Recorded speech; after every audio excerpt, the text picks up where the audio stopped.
because I was thinking over there, to have a vision, to recognize the shortest distance between 2 points isn't always a straight line, and to not give up. Keep going, we got this. So next, I'm very excited for our next panel, the second panel, which will focus on the biggest challenges facing the Endangered Species Act, including inadequate funding, the biodiversity crisis, and the need for more advocates and supporters. This panel is moderated by Dr. Lindsay Rosa, Vice President of Conservation Research and Innovation at Defenders of Wildlife. Lindsay also oversees Defenders Center for Conservation and Innovation, where she leads an interdisciplinary team that combines science, technology, and policy to pioneer creative and practical solutions to complex conservation challenges, to lead transformational collaborations on original science, and to develop new technologies to improve conservation outcomes. I give you Dr. Lindsay Rosa.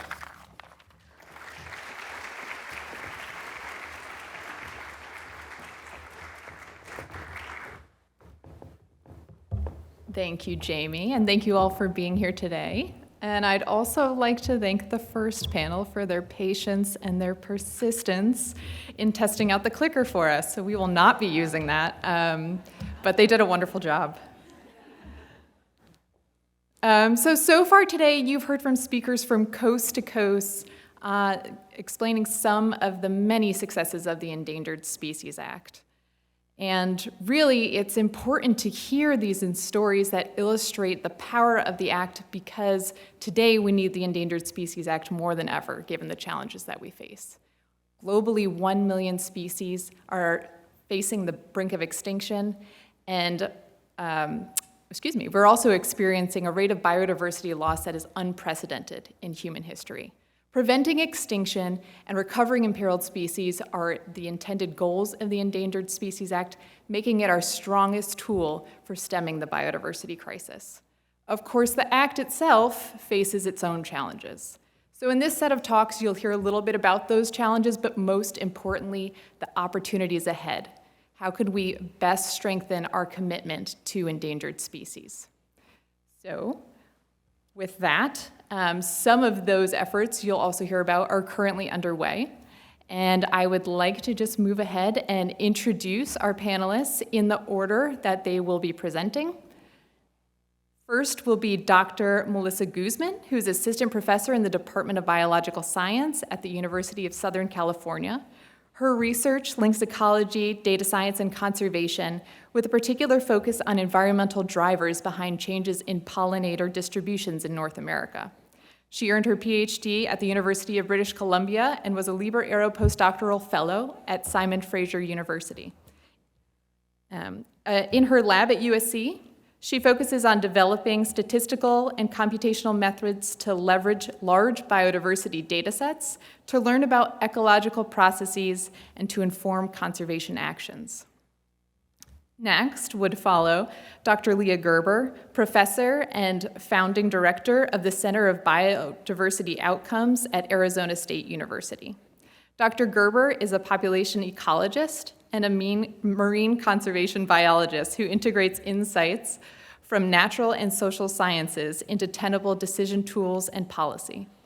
She has pioneered new approaches in protected area design, in risk assessment, adaptive management, and structured decision-making. Dr. Gerber received her PhD in wildlife ecology at the University of Washington, where her doctoral work actually included the development of quantitative criteria for decision-making under the Endangered Species Act. Dr. Gerber also served as a lead author on the Global Assessment Report on Biodiversity and Ecosystem Services. And last but not least, Dr. Jacob Malcom, Director of the Office of Policy Analysis at the Department of Interior. Dr. Malcom leads the office in policy analysis, economic analysis, and program coordination and leadership to advance the missions of the Department of Interior and its bureaus. He serves as the statistical official for the department under the Foundations of Evidence-Based Policymaking Act. His career with the department started in the late 90s, where he has served with the National Park Service and also the U.S. Fish and Wildlife Service, working at several of the national wildlife refuges. And of course, before moving to his current position in the Office of Policy Analysis, he spent time as a vice president at Defenders of Wildlife. So with that, I would like to welcome Dr. Guzman.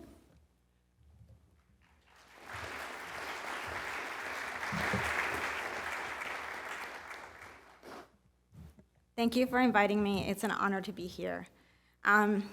Next. Thank you. So we are currently in a biodiversity crisis. Globally, the Living Planet Index, which is a report of changes in population abundance across the world, is showing that since the 1970s, the populations of vertebrates are declining. This includes about 31,000 populations across 5,000 species. And vertebrates includes anything from mammals, birds, amphibians, and reptiles. Next. Okay. Beyond vertebrates, the International Union for the Conservation of Nature, the IUCN, produces a report called the Species Red List Assessment, in which each species is assessed to determine whether it's at risk of extinction. According to their assessments, 42,000 species are threatened with extinction, and that's approximately 28% of all the species that have been assessed. Now, this is a huge number, but it's only a small fraction of the number of species we have on Earth. So approximately 120,000 species have been assessed, but on Earth today, we have described about, or more than 1.7 million species. So we don't actually know what's happening to the majority of the species on this planet. And of the species that have been assessed, this 28% is across all groups, right? But some groups do stand out, like amphibians and cycads, where 41% and 69% of species are threatened with extinction. Next. Okay. Now, closer to home, here in the United States, there are over 2,000 species threatened with extinction. And unfortunately, that number has been increasing since 2005. But, we've been hearing success stories about a lot of mammals and birds and some fish, but a lot of our endangered species are within the snails, the grasshoppers, the butterflies and moths, and many other insects. And so the breadth, like the taxonomic breadth of endangered species is quite broad. This is the scale of the biodiversity crisis. Next. And the breadth of the biodiversity crisis is not only across many different taxonomic groups, not only many different groups of species are threatened with extinction, but there's threatened species in every corner of the country. Everywhere, and from coast to coast, you can see that there's a high concentration of imperiled biodiversity. So I would argue that one of the challenges for the Endangered Species Act is the sheer scale of the problem. How can we assess, list, and protect thousands of species across the entirety of the country? And next. I think that one of the biggest tools that we have at our disposal is the role of big data. And so here, for example, this is information from the Global Biodiversity Information Facility. So GBIF aggregates data from museums, from community surveys, from scientist reports. And it aggregates information on species, where they have been found at different points in time. And today, GBIF, the Global Biodiversity Information Facility, has over 2.5 billion occurrences across the world. And so here you can see that the layout of the country is basically clouded with all the information we have about where species live. This is an amazing resource that we gotta use. Next. And similarly, we've set great observatory networks, from things like GeoBond to NEON, where we're observing Earth at different scales. We're monitoring biodiversity distributed across the country, but also NASA is creating this amazing satellite imagery where we can see how our forests are changing, how our crops are changing, how urbanization is changing, and we can measure things like primary production. And so I would argue that while fortunately, or unfortunately at the same time, while the biodiversity crisis has worsened, our ability to observe Earth has improved dramatically. Next. But now this brings us to a new challenge, and I think that this is the challenge of the scientists in my generation, which is how can we take a streamlined, robust process to take all of this information and convert it into decision-making. Now, this is where I do my research, and I do this for pollinators. And part of the problem is figuring out how do we take all of these occurrences, these 2.5 billion occurrences, to figure out what's happening to the abundance and distributions of thousands of species. How do we take these biodiversity trends to figure out which species are declining, where they're declining, and then we need to figure out why they are declining in different parts of the range. And by finding quickly why they've been declining, whether it's due to climate change or pollutants or habitat loss, then we can quickly make decisions to support this species. So I also want to highlight that I'm not the only one. And in fact, I belong to this group of scientists. Next. And so I want to give a shout out to 50 Voices for Endangered Species. Please stand and join me for a second. And so if you see them, these are also scientists who are working with me in this biodiversity challenge. And so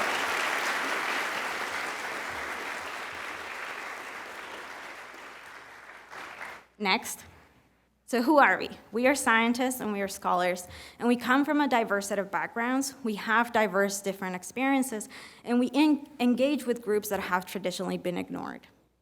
What we want is transformative action for endangered species, and we as scientists are committed of being part of that change.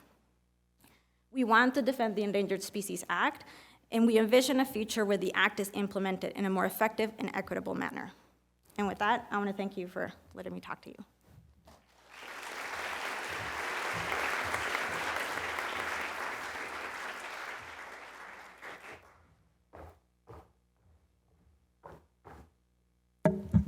Good afternoon, everyone. It's delightful to be here. I'm deeply inspired by all of the passion for biodiversity that I feel in this room. My name is Leah Gerber. I'm a professor at Arizona State University, and about a decade ago, I founded our Center for Biodiversity Outcomes. And the inspiration for the center is to innovate and innovate the science and cultivate partnerships to tackle the biodiversity crisis. Next. So I wanted to share with you some of the recent work that I've been doing around the Endangered Species Act. So as you know, the goal of the Endangered Species Act is twofold. One is to prevent extinction, and the other is to recover species to a point where they can actually be delisted. And so my question today that I want to ponder is how do we go about addressing these goals given that resources are scarce? Next. And so as you may imagine, this is quite an intuitive relationship. Bear with me. You see, I'm going to see if this pointer, I'm not sure if, oh, yes. So, no, I'm not going to use the pointer. So you see that if you look across the y-axis, the more we fund actions for recovering species, the less biodiversity loss you see. So it's a very simple, intuitive relationship. This was a paper that was published back in 2018, and we have started to use this very rigorous analysis, a global data set, as a predictive model to begin to develop approaches to estimate the return on investment for additional funding for biodiversity loss in the US and globally. Next. So to orient you, these are numbers for spending for conservation of biodiversity globally. You see that the US relatively is a high number. Total global spending is about $23 billion That seems like a lot of money, but in fact, it's less than 0.01% of GDP. And for context, in the US, we spend approximately $36 billion on video games. Next. So I think this is a theme that has been highlighted throughout this session today. In the US, the recovery within the funding that's allocated to the Fish and Wildlife Service, the Fish and Wildlife Service receives less than half of what is needed. Next. And you see here that if you look at the yellow line, the congressional allocation of funds has remained relatively flat over the last several decades, but the number of listed species is increasing. Next. So this figure is just characterizing the problem consistent with what Dr. Guzman shared a moment ago. Across different taxonomic groups, you see the consistent trend. The blue area of the histogram is the species which receive less than what they need for recovery. In other words, each recovery plan specifies what actions need to be taken to recover these species and an associated estimate of cost. So we are not funding these required actions. And you see this is particularly problematic for plants. They tend to be less charismatic. And you see the problem persists across the board for all species. Next. So this figure shows two things. This is a frequency of, if you look at the column on the left, the columns for deficit, you see that most species that are in deficit are also declining, and the ones that receive more or enough or more funding tend to be more likely to be increasing. So all of this is to say that actually if we fund the actions that are needed, we see recovery. There is hope. Next.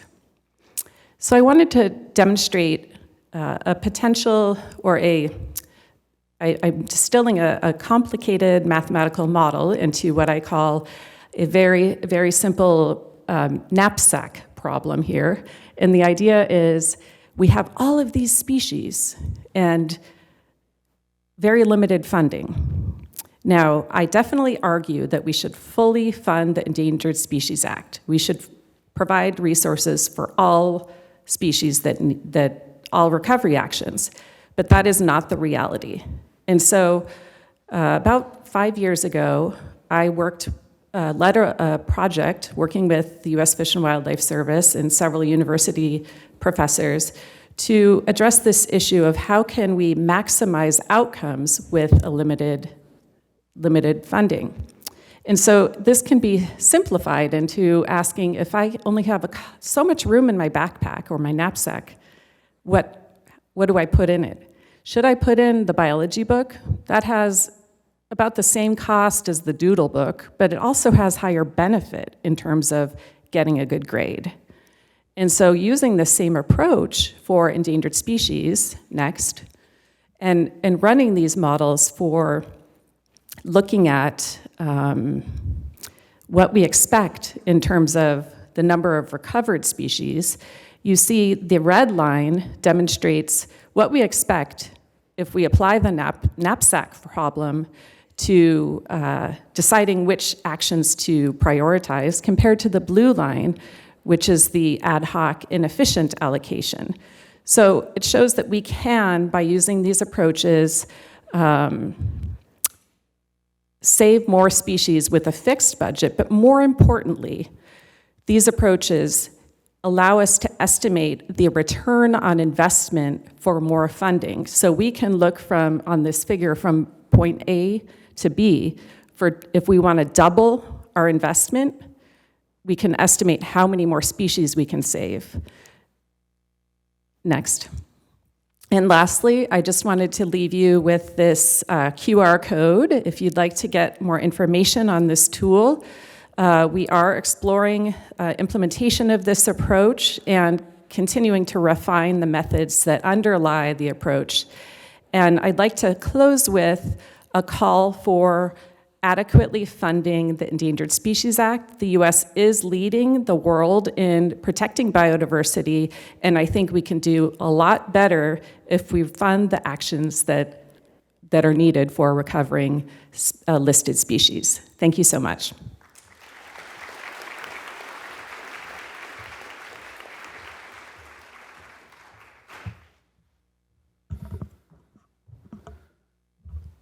Good afternoon, everyone. I love this imperiled species. That one, right there, in the red circle. You all know this? How many people love this species? I see a couple of hands. Maybe we can use the magic of technology to zoom in. Yes. Even though this is an incredibly cute bison belly, do not rub the bison belly. This is not encouraged by the Park Service, the Fish and Wildlife Service, or anybody else with any sense.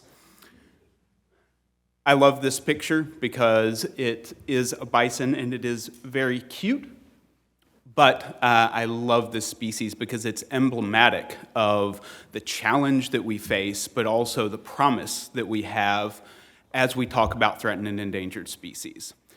This is a species that numbered in the many millions across the Great Plains of the United States, up into Canada in the pre-colonial time. But as the European colonists came over, as the westward expansion occurred, the need for land, the need for dominating American Indians, pushing them off their land and onto reservations, these millions of animals were killed and taken down to the thousands. And we really cannot have something that is driven to extinction that is on the seal of the Department of the Interior. Next.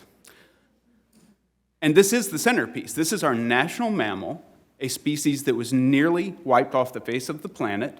Some of the populations are, in fact, threatened today up in Alaska. On the Great Plains, they're under consideration. But this is an emblem of both what we have through our public lands, our natural resources, our natural heritage, and it's the symbol of the largest land management agency in the country. I'm Jacob Malcom. I'm the director of the Office of Policy Analysis at the U.S. Department of the Interior. And this topic of the ESA, what it's done for the past 50 years and what it's going to do for the next 50 years, is really critically important to the mission of the department and how we serve the nation. Next. The message that you've heard over and over today from Director Williams, from many of our speakers, is that the U.S. Fish and Wildlife Service or NOAA Fisheries, they can't do it alone. Recovering species, protecting them from extinction requires everyone. The American bison requires working not just with the Department of the Interior and the Bureau of Land Management and Fish and Wildlife Service, but with tribes who have a long history with the species and for whom the species is incredibly important for a variety of reasons. We have to work together to recover those bison. The least tern, this small bird in the upper right-hand corner of the slide, is a species that was nearly driven to extinction primarily by hunting, also by habitat destruction, but people came together. In particular, the U.S. Army Corps of Engineers used Section 7A1 of the Endangered Species Act to say we need to proactively work to recover the species. We need to use our authorities to recover the species. And they worked with a lot of partners to make that happen. We've heard about the need to remember plants. Yes, bison bellies are cute. Plants are critical for basically everything. Tennessee purple coneflower here, recovered a few years ago, in part because of people working together from the states to museums. The Missouri Botanical Garden was critically important in establishing seed banks so that if populations are lost, then we have a place to go and get more seeds and reestablish the populations. And I'm not going to let anybody get out of here without talking about a snake as well. My favorite of the non-venomous snakes in the U.S., the largest, indigo snake, a denizen of the southeastern United States down into the tropics. I've only ever caught one of them. It was awesome. If we are going to have more of them around for the long term to recover them in the next 50 years and beyond, we're going to have to work together. The Department of Defense is one of the biggest supporters and workers on the ground doing what needs to be done to recover the species and bring them back from the edge of extinction. We have to work together. Now, success requires everyone does not mean that these 4 species need to work together. Next. We actually need to work together, and it's the people who have to work together. We have to think about, in order to take the actions that need to be taken to save species, refuge managers in San Diego working on California gnatcatchers, for example, need to know what the science says about recovering species, what their authorities say. Ultimately, they know what the charge is, as we heard from Director Williams already. The why is that we have this critically important mission to recover and protect species from extinction. I don't know why these kids were going to a national wildlife refuge to check out some threatened and endangered species. I don't know what they learned, but I know they're probably going to be around longer than I am. I think most people here feel a moral obligation to those kids for ensuring the natural heritage of our country is available to them. And there's also folks who are not on the ground, not the kids who are going to be around, but decision makers today. Dr. Jane Lubchenco is over at the White House Office of Science and Technology Policy. Back in 1993 or 1994, she wrote a paper that said the United States needs a national biodiversity strategy. Well, she's now at the White House, and she is heading up an effort that is a good step in that direction. Next. How many people here have heard of the National Nature Assessment? Yes, thank you. This is an effort headed up by 14 federal agencies. I'm the principal of the Department of the Interior to the National Nature Assessment Federal Steering Committee, and we are looking at setting up an assessment, so it's the science about the status and trends of nature in the United States. It's going to include things like this forest, which is home to northern long-eared bats, or was home to northern long-eared bats. I suspect they're not there anymore. But that forest, that little kid is running through the forest pretending to be a bat right now. I know it's because my daughter, and I remember that trip. For her to have the chance to see that bat and to continue to enjoy these forests, to enjoy the landscape, is it's part of our duty, it's part of why the Endangered Species Act is here. Next. National Nature Assessment will end up highlighting lots of opportunities for protecting places, managing places, but also there's going to be a big role for ecosystem restoration. This is the decade of restoration. Fortunately, with the Bipartisan Infrastructure Law and the Inflation Reduction Act, Congress allocated millions of dollars specifically to ecosystem restoration, such as restoring Hawaiian forests that this honey creeper, the iiwi, and many other imperiled listed species rely on. So there is work happening, there's funding happening, we see these opportunities, and there's going to be more opportunities to seize them and restore what we once had so that species don't go extinct. Next. While the restoration is happening, there's a critical need to build resilience. These big old woolly creatures, in the face of climate change, in the face of habitat destruction and modification, they're going to have places to go. They're still going to need to be able to be resilient to the shocks that are coming over the next 50 years. But, as I hope you heard today from various panelists talking about the success stories, thinking about the funding that came from Congress for the Bipartisan Infrastructure Law and the Inflation Reduction Act, the work going into restoring species in Hawaii or out on the Great Plains, there's lots of reason to have hope. Next. And so I'm going to leave you with two things. One, This great creature, didn't want to use the belly picture for this closing slide just because it is serious. Like, this is extinction that we're talking about. We can't let bison go extinct. We can't do it for their sake, but also because we owe it to them. It was Director Williams, who here has not been awed by nature. Thank goodness there are no hands, I am happy to report. Kids are going to be excited about 8-pound pine cones or much, much heavier bison. I know because I've seen it. We owe it to them just as much as we owe it to the bison, the snakes, the birds, the plants. So as you go forth, as you think about the next 50 years, everybody who's going to still be around then, again, I'll be lucky if I am, think about what's going to the next generation, our natural heritage. Thank you.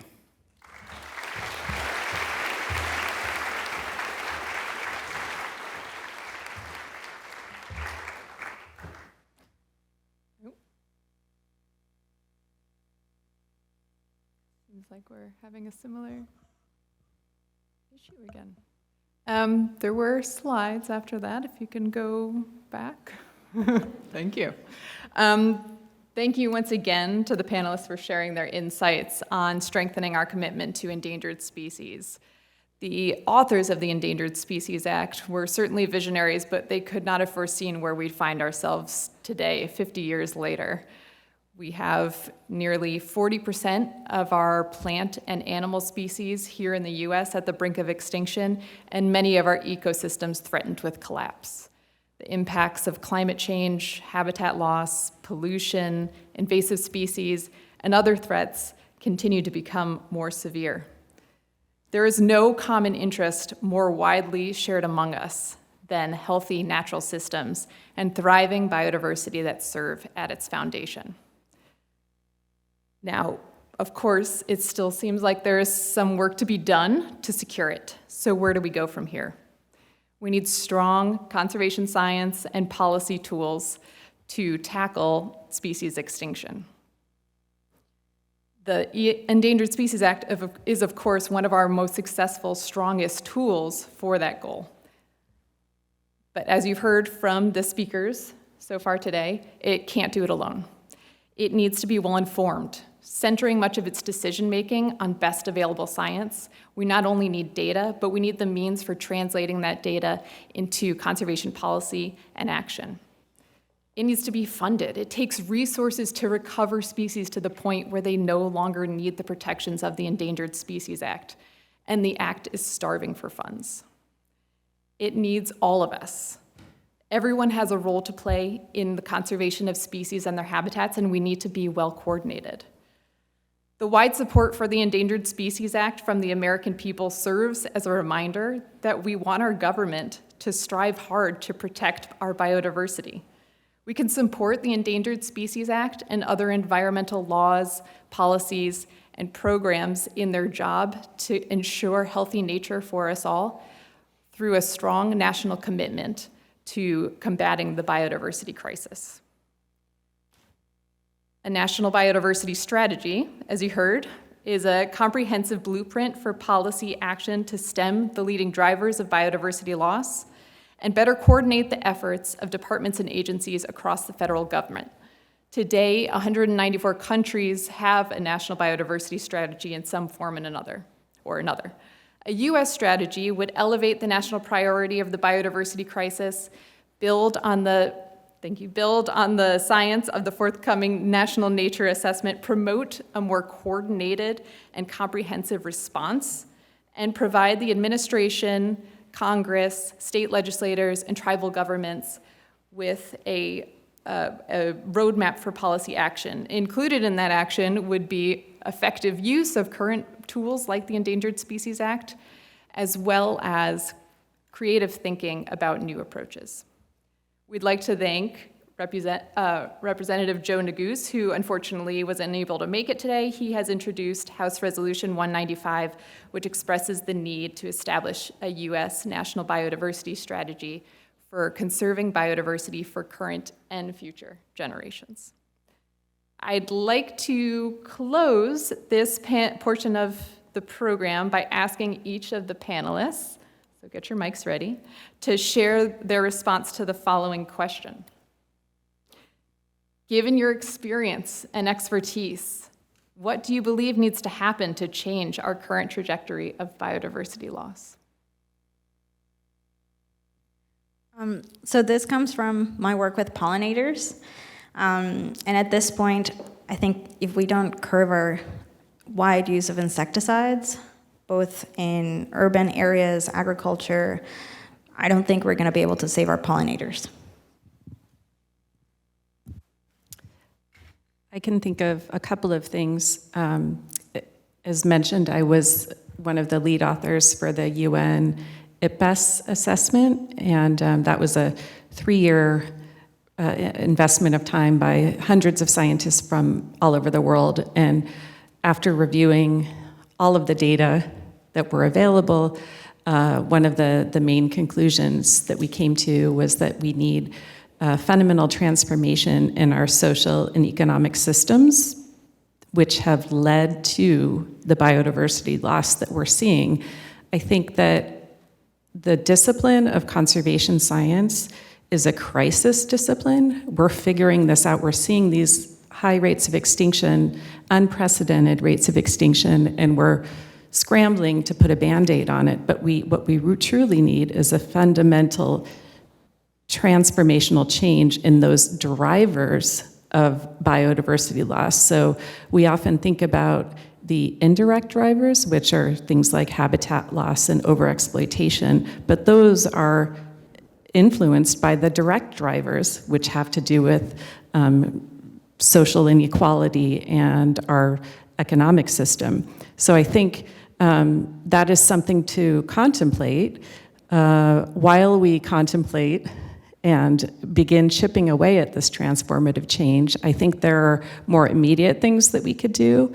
As I talked about, I mean, an easy one is simply allocate some fraction of what we spend on video games to saving life on Earth. That would be an important step. And then the third thing that comes to mind is that even though we all in this room are somehow inspired by nature, I don't think that everyone in our society has the privilege of being connected or having some particular experience with nature. So I think making nature accessible to all and bringing people from perhaps diverse and underserved communities into nature through youth engagement programs, for example, is also of fundamental importance for our future.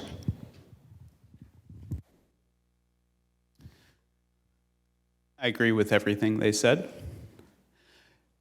More specifically, I do think that one of the first steps is getting people to take some action. We have really good research that shows that once people take an action, then they want to learn more and reinforce, support themselves for why they took that action. So if you can get people to take some action through direction, through inspiration, some means, then learning about the science, learning about why this all matters, will follow from that. And I do think that one of the areas where we have to get is what Leah was just alluding to, is getting people connected with nature, realizing that we are not separate from nature. We are part of nature. Nature is part of the entire web of life, that our survival depends on it, building a deep moral understanding for why it is important to protect nature. My go-to when I think about this is the animal rights, the humane movement from the middle of last century or late last century. There weren't arguments that you shouldn't beat your pet because it's going to cost money at the vet. The argument was it was immoral to beat your pet. We need people to have that same moral grounding, that it's immoral to let species go extinct. It is immoral to let them slip through our fingers. It is the moral path to recover them and ensure that they are around for their sake, but also for our own sake. It's a big task, you know. That kind of change is rare and it takes a long time, but it's ultimately what is needed, to your question, Lindsay. Thank you. I believe I've been told that we have time to take a question or two from the audience. So with that, I will see if there are any questions again, if you would direct to one or all of the speakers. I see a hand up here in the front.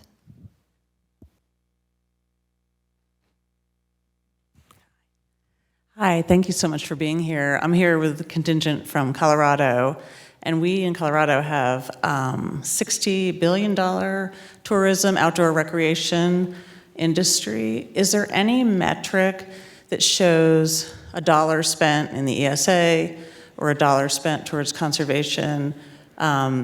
It promotes this much in tourism or ecotourism. Has there been any research so we could, potentially use that as part of, in our meetings with congressmen or just overall for the public, saying this is a dollar well spent for not only to preserve species, but also for these industries, which are so important, especially in the West? I don't know if it is known that specifically, but I can tell you the place that I would go look is the Florea Triennial Report. Federal Lands Recreation Enhancement Act. That I'm missing something in there. FLREA. That triennial report, one was missed about 3.5, 4 years ago, but it did come out last year. But that's where I would look to see what kind of economic contributions analyses have been done, at least from federal agencies. There's surely other research outside of the federal nexus, outside of DOI and agriculture in particular, that probably gets at it, but I don't know that off the top of my head. I don't know if anybody does. So I just want to give out a shout out to 50 Voices, because we do have some of that expertise. And so if you're looking to talk to scientists who have studied that question, I suggest you talk to Alejandra, who has published on that.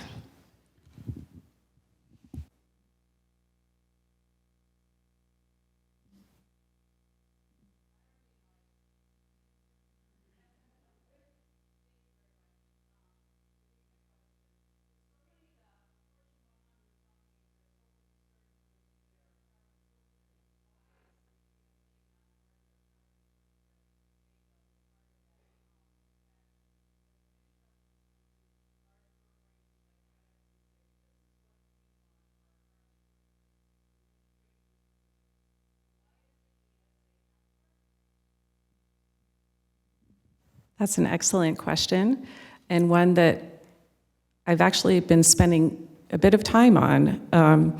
As mentioned, back when I got my PhD, I worked on marine mammals, and somehow I'm finding myself talking to the corporate sector, which was definitely not expected, but it's precisely to address the issue that you just raised, which I argue, or I don't even need to argue, I point out that the corporate sector is largely responsible for the biodiversity loss that we see globally and in the US, yet they're not paying the price of recovery.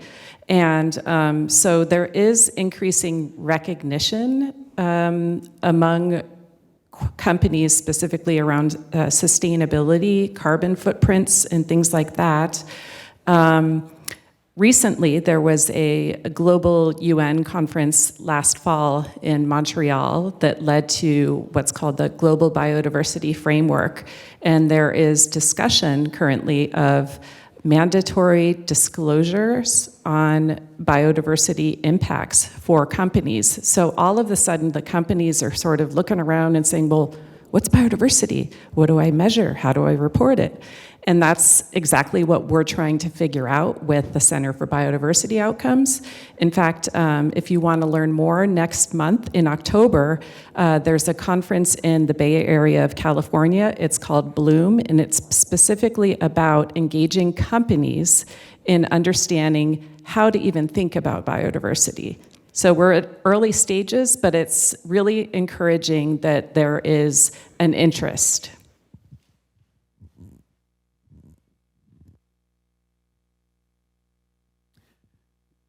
Just following up, while you take the mic over, I'll just mention if you also watch for developments from the Task Force on Nature-Related Financial Disclosures. TNFD is the acronym that is used. This follows on the model of the Task Force on Climate-Related Financial Disclosures, where things are sometimes a bit simpler because carbon is fungible. But the idea is develop some really good guidelines on how you account for nature in financial disclosures so that this connection can be made, because right now the connection it can't quite be made yet. We're just not there yet. So TNFD if you are interested in this topic.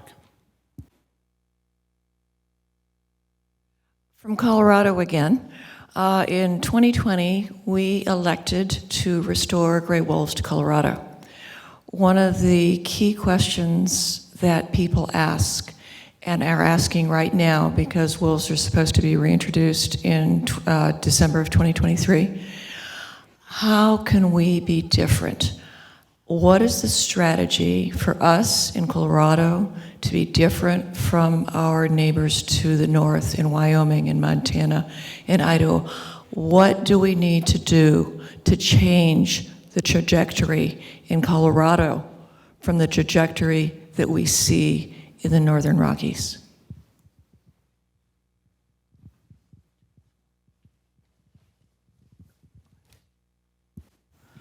I do not know.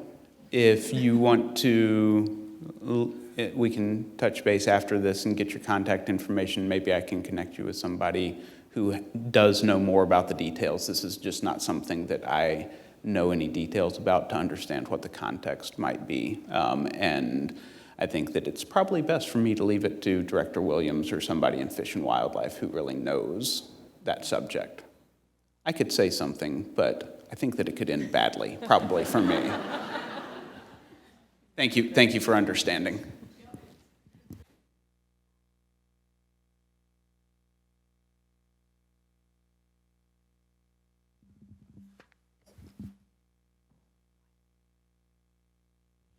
Hi, thank you. I know it was touched on earlier in the panel how a lot of species that are declining are actually in the snail clade that the public isn't as attuned to. What kind of mitigation strategies are being used to help public perception and awareness on the species that they wouldn't normally care about or might have a negative bias towards, like wasps or species like that?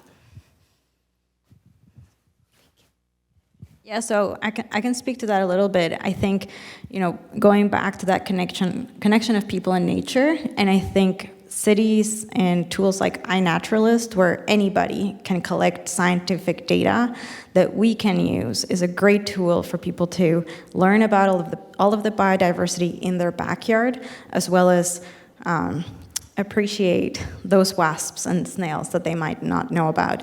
And the coolest thing about iNaturalist is all you need is a phone, and it even tells you what it thinks it is, so you don't have to have the background to know what it is.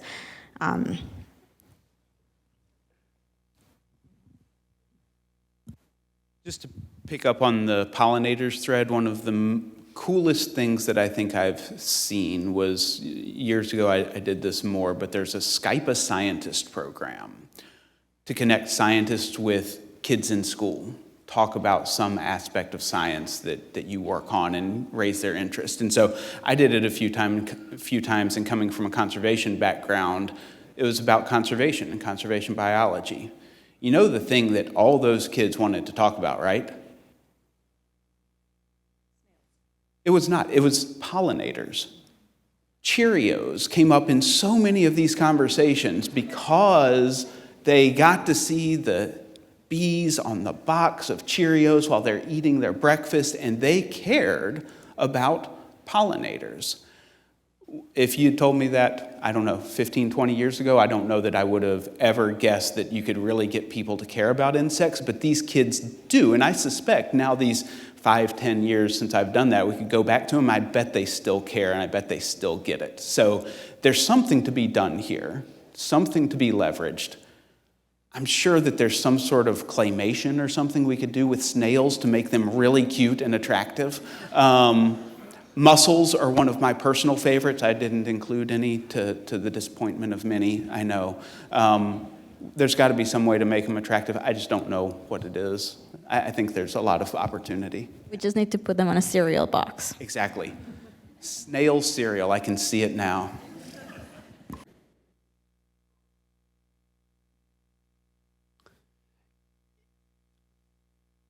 Go with it. Yeah, hey, can you elaborate a little bit further on the National Nature Assessment and the National Biodiversity Strategy and the timelines of each?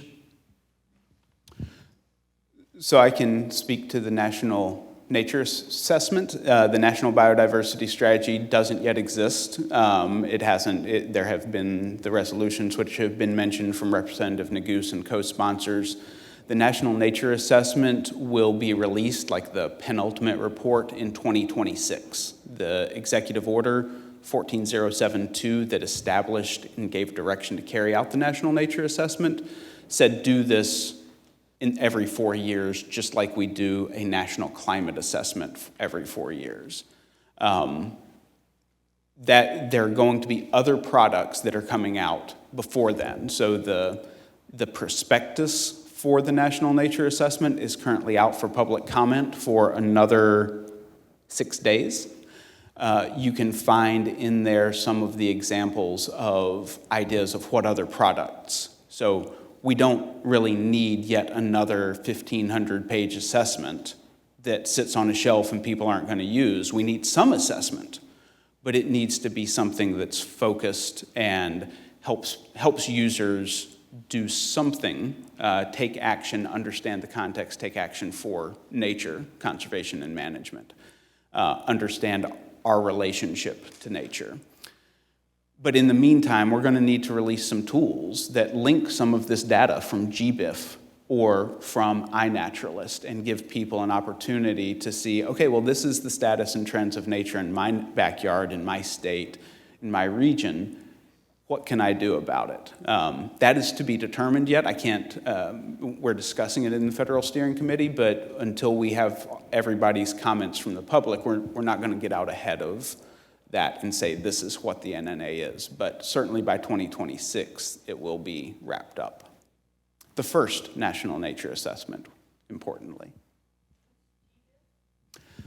Global Biodiversity Information Facility. I have a question. Dr. Guzman, you've mentioned a couple of times working with the UN on projects related to biodiversity. What impact do you think it has that we're the only country that hasn't ratified that treaty? And have you seen difficulties with respect to us working in that context with the UN?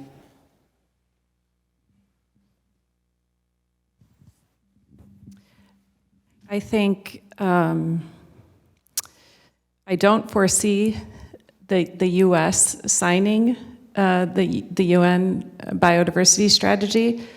I think it would be excellent if we did, but I think nonetheless the U.S. should establish a national biodiversity strategy independent of whether we are part of the UN. For the reasons that Dr. Rosa highlighted.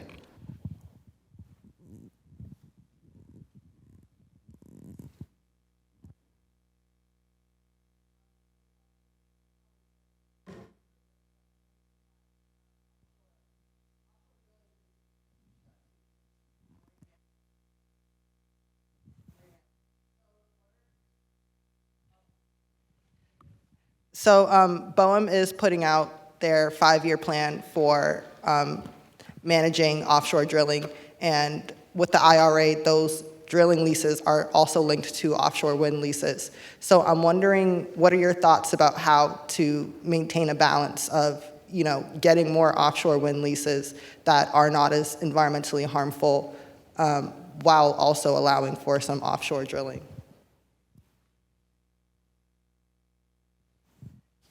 I think the offshore drilling issue represents a typical challenge that we face, where we tend to think about sort of broadly economic development and the negative consequences for biodiversity.